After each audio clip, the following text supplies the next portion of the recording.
አሁን እኔ ቃል ላይ ሰዎች ደውለውልኝ ነበር።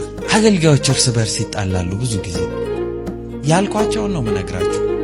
ጴጥሮስ ጌታ ኢየሱስ ጋር መጣና ጌታ ኢየሱስን አየው። በጣም ክሎዘር ሆኖ ወደ ኢየሱስ ሲጠጋ እንደዚህ አለ፣ ሂድ እኔ ኃጢአተኛ ነኝ ከኔ ራቅ አለው። ኢየሱስ ጋር የነበረው አትሞስፌር ጴጥሮስን ያሳየው ወደ ውስጡ ነው። መንፈስ ቅዱስ ያለባችሁ አገልጋዮች ስትሆኑ ወደ ሰው አይደለም የምትጠቁሙት፣ ወደ ራሳችሁ ነው የምትጠቁሙት። ወደ ልባችሁ ወደ ውስጣችሁ ነው የሚያሳያችሁ። ክስ ውስጥ የሚገባ አገልጋይ፣ ሰውን ለመኮነን የሚነሳ አገልጋይ፣ እርስ በርሱ የሚጣላ አገልጋይ እመኑኝ መንፈስ ቅዱስን ፊል እያደረገ ያለ አይደለም። መንፈስ ቅዱስ የመጀመሪያ የሚያደርገው ነገር ወደ ራሳችሁ እንድትመለከቱ ነው የሚያደርጋችሁ። ዘሞር ከመንፈስ ቅዱስ ጋር በጣም ክሎዘር እየሆናችሁ የመጣችሁ ሰዓት ሞር ኃጢአት ኤክስፖዝድ እየሆነ እየተገለጠ እየጠፋ ነው የሚመጣው።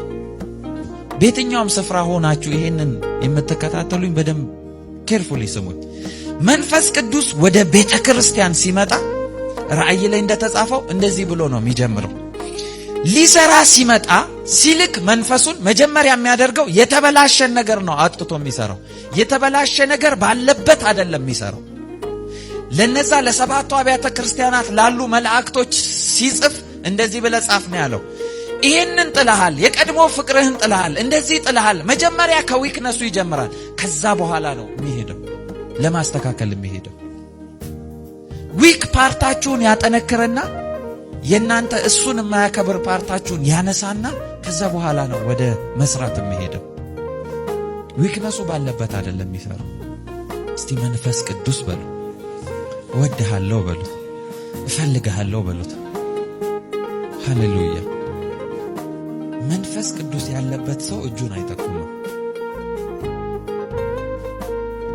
መንፈስ ቅዱስ ያለበት ሰው ለማቅናት ካልሆነ ለማጥፋት አይናገርም። አገልግሎት ቢሆን መንፈስ ቅዱስ የሌለበት ከሆነ ይሄ ኢንስፓይሬሽናል ወርድ፣ ይሄ ሞቲቬሽናል ስፒኪንግ ነው። መንፈስ ቅዱስ ካለ የሰው ህይወት ውስጥ ገብቶ ህይወትን ይቀይራል።